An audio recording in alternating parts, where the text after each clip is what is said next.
तो शिव की शक्ति तुम्हारी दासी बनेंगी और ना ही शिव, ना ही शिव, ना ही शिव।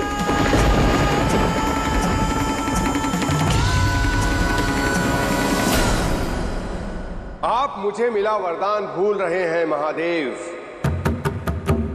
जब तक शिव काशी में है मेरे दास रहेंगे।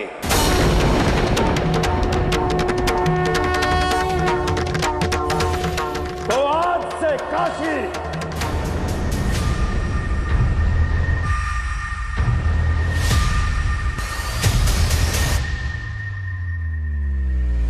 शिवहीन हुआ, शिवहीन हुआ, शिवहीन हुआ।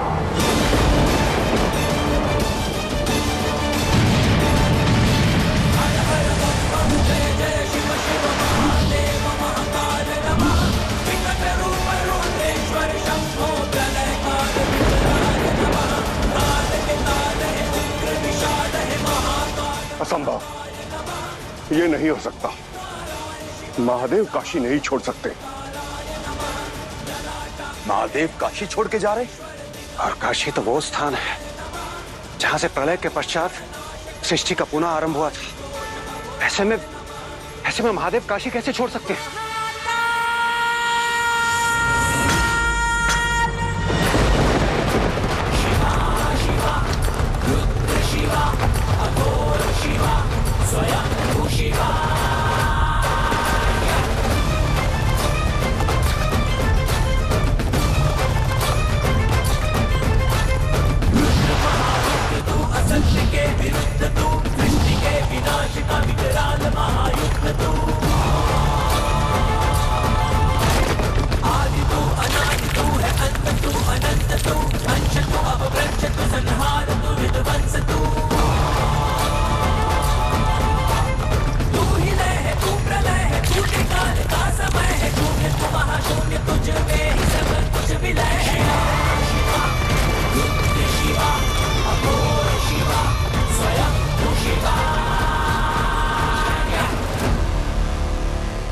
ये क्या?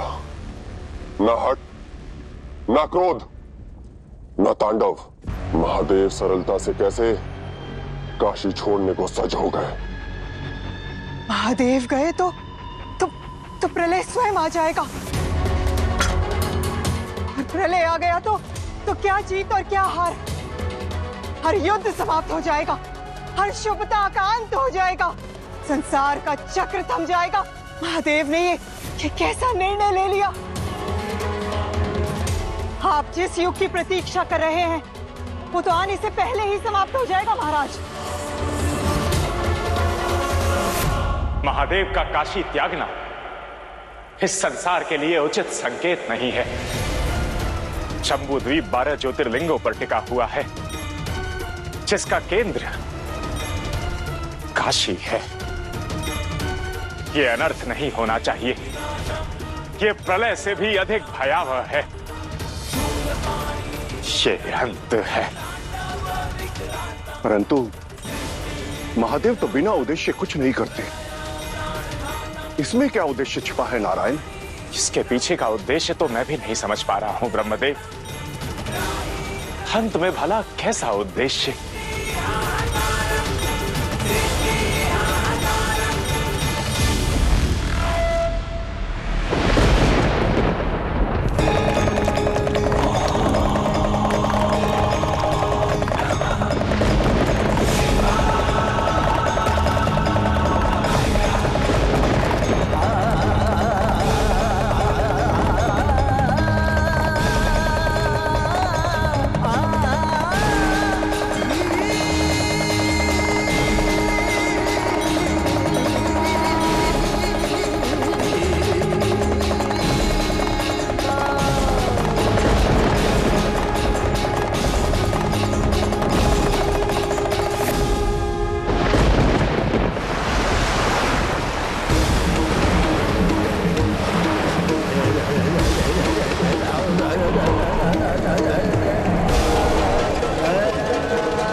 बस इतने में ही भयभीत हो गए रिपुंजय। इन तुच्छ बाधाओं के सामने झुकना नहीं। रिपुंजय हो तुम, दिवोदास हो, संपूर्ण देवलोक तुम्हारा दास है। कोई तुम्हारा कुछ अनिष्ट नहीं कर सकता।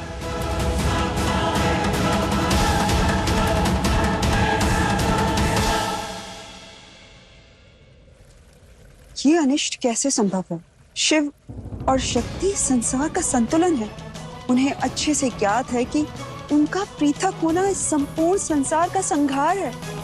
फिर वो अपने इस रचे रचाए संसार को त्यागने का निर्णय कैसे ले सकते हैं? कली के युग को कोई हानि नहीं है दीदी। संतुलन बिगड़ेगा तभी तो व्यवस्था फैलेगी, अधर्म बढ़ेगा, हिंसा बढ़ेगी, तभी तो कली का साम्राज्य स्थापित होगा। कली के युग का विनाशक आगमन होगा। जो आज घट रहा है वही कल के विध्वंस का कारण बनेगा।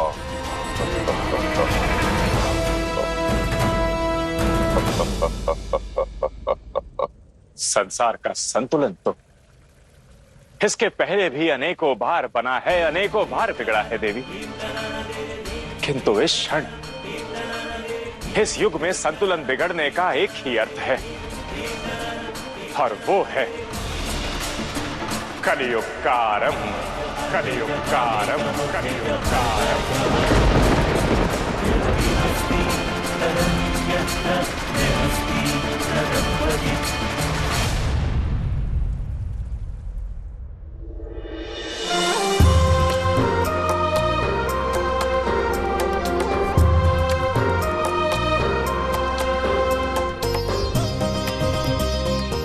एक स्त्री सदैव हर दायित्व को निभाती है, एक अर्धांगिनी होने के धर्म का पालन करती है, परंतु आज एक अर्धांग होने का धर्म मैं निभाऊंगा।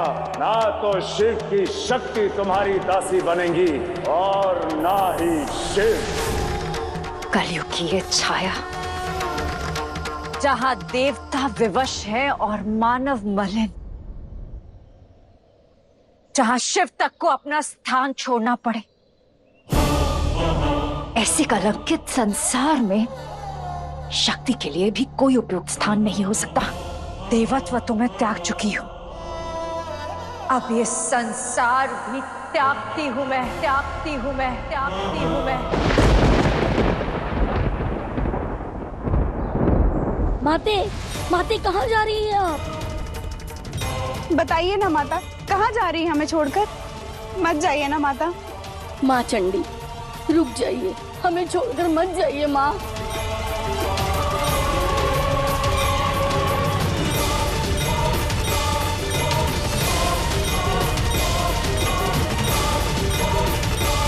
रुक जाइए ना माता, आप तो हमारी माता है ना। और ये आपका स्थान है माता। रुक जाइए ना माता, हमें आपकी आवश्यकता है। आपके बिना ये बस्ती पुनः उजड़ जाएगी। हमारी भक्ति के लिए ही रुक जाइए माते। हाँ माता, रुक जाइए, हमारी भक्ति के लिए ही रुक जाइए माता। रुक जाइए, रुक जाइए, हमारे भक्ति के लिए ही रुक जाइए माता, हमारे भक्ति के लिए ही रुक जाइए माता, हमारे भक्ति के लिए ही रुक जाइए माता। प्रेम, प्रेम के लिए रुक जाइए देवी।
देवता हैं हम, हर लोग हर काल में देखने की क्षमता रखते हैं, परंतु महादेव को क्यों नहीं देख पा रहे हम?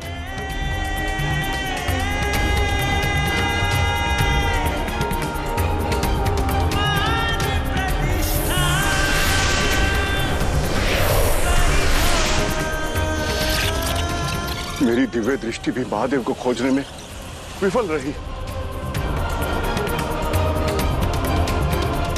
क्या पिताश्री सच में काशी को त्याग गए? किंतु वो गए कहाँ?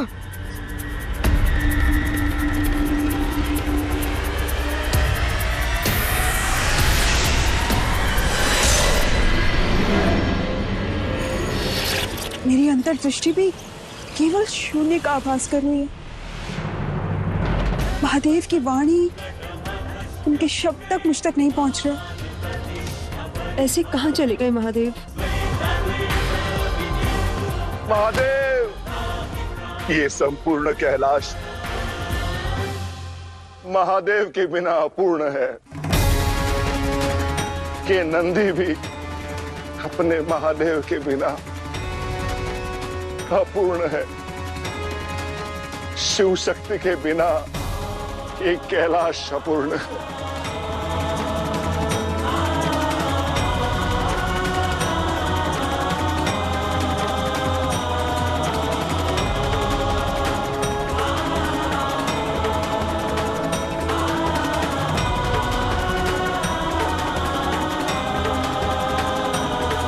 आपके बिना संसार अधूरा है पिताश्री। कहाँ है आप पिताश्री?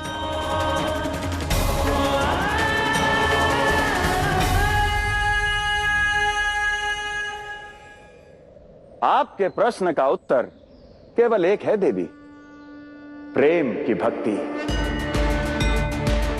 वही प्रेम जो हर संकट का हल होता है, जो हर समस्या का समाधान होता है। वही प्रेम जो आरंभ भी है और अंत भी। वही प्रेम जो साकार भी है तो निराकार भी। वही प्रेम जो भक्ति भी है तो मुक्ति भी, मोक्ष भी है तो भस्म भी, जीवन भी है तो मृत्यु भी, है ना?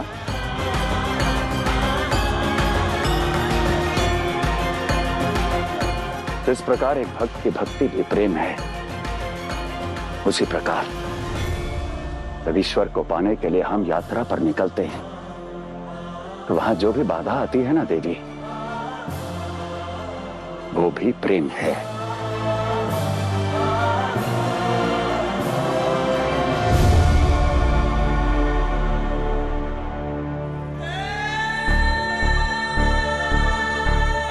हम महादेव को इसलिए नहीं ढूंढ पा रहे हैं क्योंकि वो मिलना नहीं चाहते। किंतु इससे भी महत्वपूर्ण प्रश्न ये है कि वो किस रूप में है। कौन सा वो उद्देश्य है जिसके कारण महादेव हमें त्याग गए, काशी को छोड़ दिया।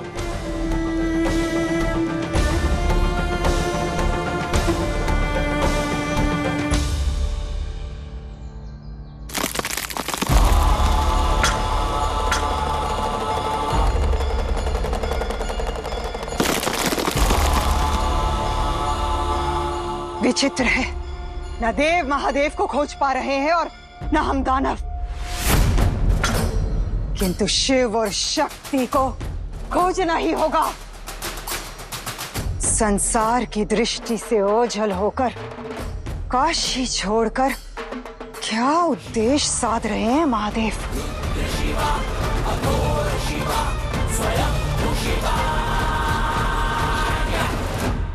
काशी महादेव का वो अविमुक्त क्षेत्र है, वो धरा है जिसे वो कभी नहीं त्यागते। जब जब संसार में प्रलय आता है तो महादेव काशी को अपने त्रिशूल पर थाम लेते हैं। जब भी सृष्टि का पुनः निर्माण होता है, महादेव काशी को पुनः इस धरती पर स्थापित करते हैं। और महादेव ने आज उसी काशी को त्याग दिया। वो अपरिचित रहना चाहते हैं। इसका अर्थ ये है कि हमारे समक्ष रहकर भी हम उन्हें पहचान नहीं सकेंगे। नारायण, भले ही हम सब इस सत्य से अभिन्न हैं, किंतु उनकी शक्ति तो उन्हें पहचान लेंगी ना।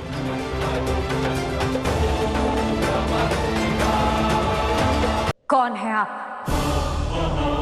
क्या करने आए हैं यहाँ? क्या करने आए हैं यहाँ? क्या करने आए हैं यहाँ?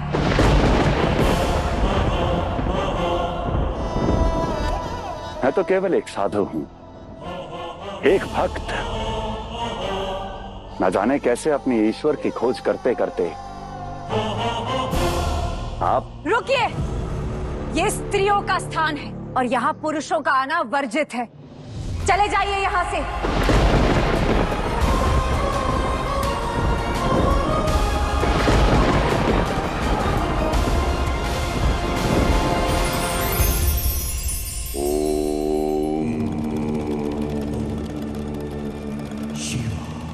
ये वृक्ष भी कितने अद्भुत होते हैं ना।